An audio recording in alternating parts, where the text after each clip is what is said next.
Olá!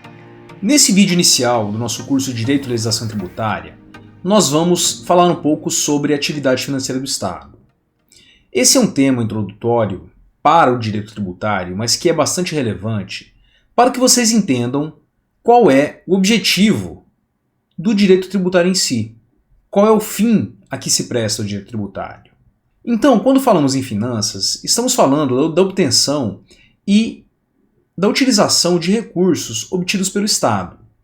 E dentro da estrutura política brasileira, isso é bastante relevante, porque o Brasil está dividido em três espécies de entes políticos principais: a União, os Estados e os municípios. E cada um desses entes políticos possui competências específicas sobre o que ele deve fazer enquanto ente do Estado e também possui competências específicas em relação a quais são os possíveis tributos que ele pode instituir e arrecadar das pessoas dentro ou fora de seu território. E essa divisão de competências está inserida dentro de uma lógica de Estado de Direito, o que significa que nós temos regras pré-estabelecidas que dividem essas competências e permitem que o Estado atue de acordo com essas normas. Havendo atuação fora dessas regras legais, o que nós teremos é uma ilegalidade que pode ser controlada pelos mecanismos previstos constitucionalmente. E aqui entra o primeiro ponto. O direito tributário ele se desenvolveu ao longo do tempo para estabelecer de maneira clara essa divisão de competências entre União, Estados e municípios. Inicialmente, os municípios eles não possuíam autonomia financeira, ou seja, eles dependiam dos outros entes para que pudessem ter recursos para executar as ações que lhes competia. Em um segundo momento, houve uma divisão de competências onde mais de um ente político poderia tributar a mesma base econômica. E isso gerava um problema, porque a pessoa que pagava tributos poderia ser tributada em duplicidade, por exemplo, pagando imposto de renda para a União e para os Estados. Depois, até a Constituição de 1946, havendo essa situação de bitributação, onde dois entes políticos tributavam a mesma base econômica, o que prevalecia é que esse recurso iria para a União.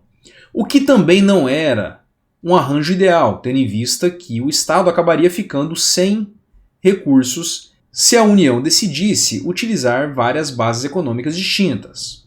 Finalmente, com a Constituição de 1988, houve uma divisão muito clara sobre quais eram os tributos que poderiam ser instituídos por cada ente político, bem como a repartição das receitas decorrentes da tributação da União, dos Estados e dos municípios. O que implicava tanto o poder de tributar da União, dos Estados e dos municípios, porém também o dever de repartir determinados tributos que traziam mais recursos para os cofres públicos, especialmente em relação à União e Estados e municípios. E nesse ponto do nosso vídeo, você pode estar se perguntando por que nós permitimos regras que autorizam o Estado a retirar recursos dos particulares e passar esses recursos para os cofres públicos. E a resposta aqui é bastante óbvia. Se temos serviços que são prestados pelo Estado, é necessário que o Estado tenha mecanismos para que ele consiga prestar esses serviços. Um bom serviço público não depende tão somente de uma boa gestão, mas também depende da existência de recursos que são suficientes para que eles possam ser prestados.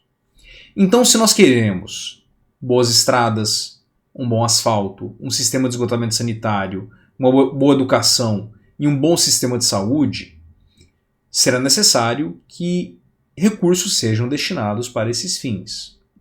E é por meio da tributação, entre outros mecanismos, que nós permitimos que esses serviços sejam realizados.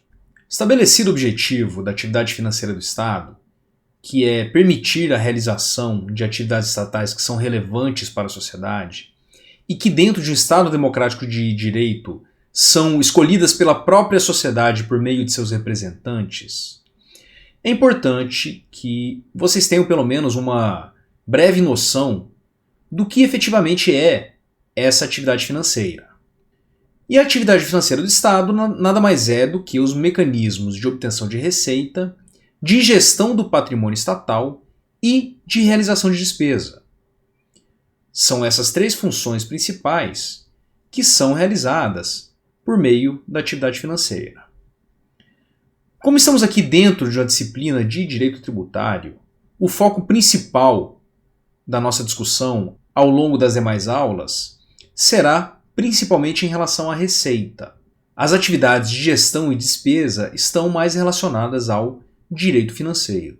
Essa divisão entre direito financeiro e direito tributário é uma divisão mais recente. Antigamente, o direito tributário fazia parte do direito financeiro. Porém, ao longo do tempo e com essa especialização e maior atenção a regras específicas sobre como os estados obtêm receitas, o direito tributário acabou se desenvolvendo de maneira autônoma em relação ao direito financeiro. Portanto, hoje, quando falamos em obtenção de receitas, estamos tratando principalmente de direito tributário, e quando falamos de orçamento e realização de despesas, estamos falando de direito financeiro. Chegando já ao fim aqui do nosso vídeo, e caso vocês tenham interesse em se aprofundar em temas de direito financeiro, é importante que vocês conheçam a legislação que regula a atividade financeira do Estado. E podemos citar 3 instrumentos legislativos principais que tratam sobre esse tema de gestão e realização de despesas na administração pública. O primeiro instrumento é a Constituição Federal, que traz várias regras sobre como o Estado deve utilizar o seu dinheiro. O segundo instrumento é a Lei 4.320 de 1964, que tem hoje status de lei complementar. E, finalmente, o último instrumento é a Lei Complementar 101 de 2000, que é a conhecida Lei de Responsabilidade Fiscal.